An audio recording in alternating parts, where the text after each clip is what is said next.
Hello मेरे political science achievers, कैसे हैं आप सभी। आई होप आप सब बहुत अच्छे होंगे और बहुत मन लगाकर अपनी तैयारी कर रहे होंगे। दोस्तों, जैसा कि आप सभी को ये सूचना मिल ही चुकी होगी कि यूपी असिस्टेंट प्रोफेसर का जो हमारा पॉलिटिकल साइंस का एग्ज़ाम हुआ था दोस्तों, उसकी आंसर की जो है वो अपलोड हो चुकी है। ठीक है, साथ ही साथ इसकी आंसर की मैंने चैनल पे भी अपलोड किया, आप सभी ने आई होप की मिला ली होगी। साथ ही साथ जिन बच्चों को बहुत ज़्यादा समस्या आ रही थी आंसर की मैच करने में, उनके लिए मैंने इसका मास्टर पीडीएफ के साथ डिटेल वीडियो भी बना लिया है। आई होप आपने ज़रूर से अपनी आंसर की को मैच कर लिया होगा। अब दोस्तों, यहाँ पे सवाल उठता है कि क्या सारे आंसर की में क्वेश्चन जो आंसर दिए हुए हैं वो सही हैं। तो दोस्तों, हर बार की तरह इस बार भी कुछ आपत्तियाँ क्वेश्चन पे ज़रूर हैं। तो दोस्तों, मैंने भी ऐसे 3-4 क्वेश्चन देखे हैं जिनमें मुझे लगता है कि इनका आंसर जो आयोग ने उपलब्ध कराया है वो सही नहीं है। तो आपको बिल्कुल, अगर आपका आंसर आपने सही लगाया गलत है, तो आपको बिल्कुल इस पर अपनी आपत्ति आयोग को भेजनी चाहिए। तो देख लेते हैं ऐसे कौन कौन से प्रश्न हैं। तो सबसे पहला प्रश्न दोस्तों ये वाला है। ठीक है, अगर हम मास्टर पीडीएफ के हिसाब से बात करें तो यह है प्रश्न संख्या 60। ठीक है, देखिए इसमें पूछा हुआ है स्थानीय शासन की निम्नलिखित समितियों को सही कालानुक्रम में व्यवस्थित कीजिए।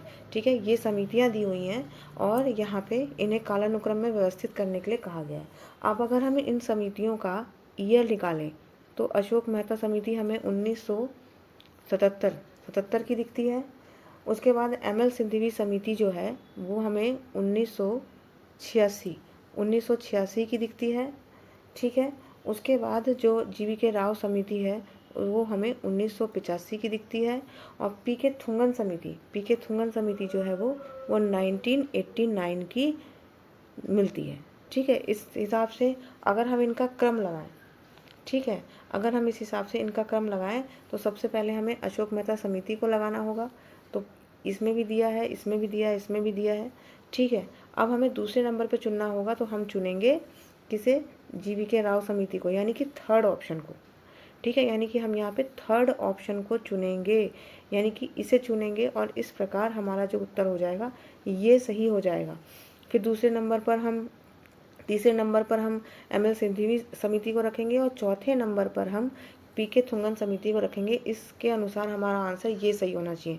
लेकिन दोस्तों, आप देख सकते हैं कि आयोग ने यहाँ पे ये वाला आंसर, यानी कि 1432 जो यहाँ पे आंसर है वो बताया है दोस्तों, जो मेरे हिसाब से गलत है। अब आप मुझे कमेंट करके बताइएगा कि क्या आपको भी ये आंसर गलत लग रहा है या इसमें आपने देखा, जांच पड़ताल कर ली है। मैंने तो दोस्तों इसकी पूरी ईयर निकाले, सब कुछ चेक किया, देखा और मुझे ये आंसर गलत मिला।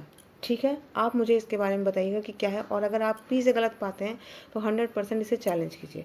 आगे बढ़ते हैं, देखते हैं दूसरा क्वेश्चन। ये दूसरा क्वेश्चन है दोस्तों। दूसरे क्वेश्चन में देखिए, ये पीडीएफ के हिसाब से 54th क्वेश्चन है। भारत के राष्ट्रपति की निषेधाधिकार शक्ति निम्नलिखित में से किसका समायोजन है, पूछा गया है। जेबी निषेधाधिकार, पूर्ण निषेधाधिकार। दोस्तों, क्या आप मुझे बताइए कि हम हमेशा से मतलब जब से भी राजनीति विज्ञान को पढ़ते आ रहे हैं, क्या हमने कभी पढ़ा कि हमारे राष्ट्रपति को पूर्ण निषेधाधिकार है। लेकिन जो आयोग ने आंसर दिया है उसने इसमें ऑप्शन नंबर 2 को भी रखा है, यानी कि इसने डी वाला आंसर दिया है, 1, 2 और 3 को माना है। तो इस हिसाब से 3 को माने तो यहाँ पे पूर्ण निषेधाधिकार भी हो जाता है। तो क्या इसका 3 आंसर होना चाहिए। मेरे हिसाब से दोस्तों इसका आंसर होना चाहिए बी, क्योंकि पूर्ण निषेधाधिकार जो है वो भारत के राष्ट्रपति को नहीं है। चलिए हम इसके लिए थोड़ा सा देख लेते हैं।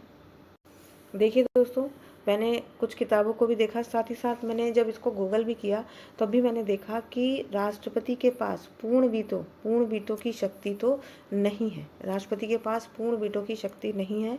देखिए, ये मैंने नेट से निकाला हुआ है। आयोग इस साक्ष्य को नहीं मानेगा, वो मुझे पता है, लेकिन फिर भी हम अपना डाउट कन्फर्म करने के लिए कि कहीं ऐसा तो नहीं हम ही गलत समझ रहे हैं, तो यहाँ भी देखिए यही बता रहा है कि नहीं, राष्ट्रपति के पास पूर्ण निषेधाधिकार तो नहीं है।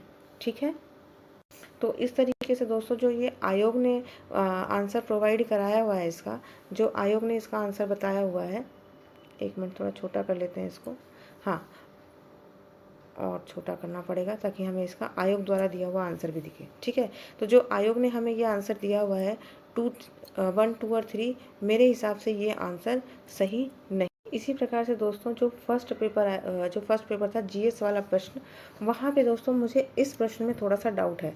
इस प्रश्न में डाउट है, देखिए यहाँ पे सत्य कथन पूछे गए हैं और यहाँ पे इन्होंने सत्य बताया सी, यानी कि इसके पास उम्मीदवारों को अयोग्य घोषित करने की शक्ति है। चलिए इसको हम सही मान लेते हैं, लेकिन दोस्तों यह एक स्थायी निकाय है जिसे विघटित नहीं किया जा सकता। मुझे तो ये वाला कथन भी सही लग रहा है।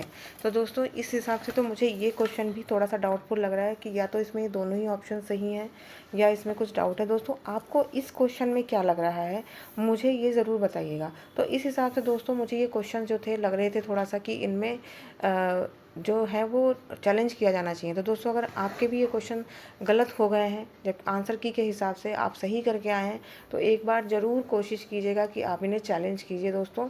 ठीक है, चलिए आई होप कि आपको इस वीडियो से मदद मिली होगी दोस्तों। अगर आपकी कोई भी फीडबैक हो, आप कुछ भी मुझे बताना चाहें तो प्लीज़ यहाँ पे ज़रूर बताइएगा। ज़्यादा से ज़्यादा बच्चों तक ये वीडियो शेयर कीजिएगा ताकि जो अभ्यर्थी हैं उनको मदद मिल सके। 1 या 2 नंबर का भी अगर फ़र्क आता है तो बहुत बड़ी चीज़ हो जाती है दोस्तों। और दूसरी चीज़, सभी दोस्तों तक ये वीडियो पहुँचे ताकि जिसको भी ज़रूरत है वो इसे देख सकें।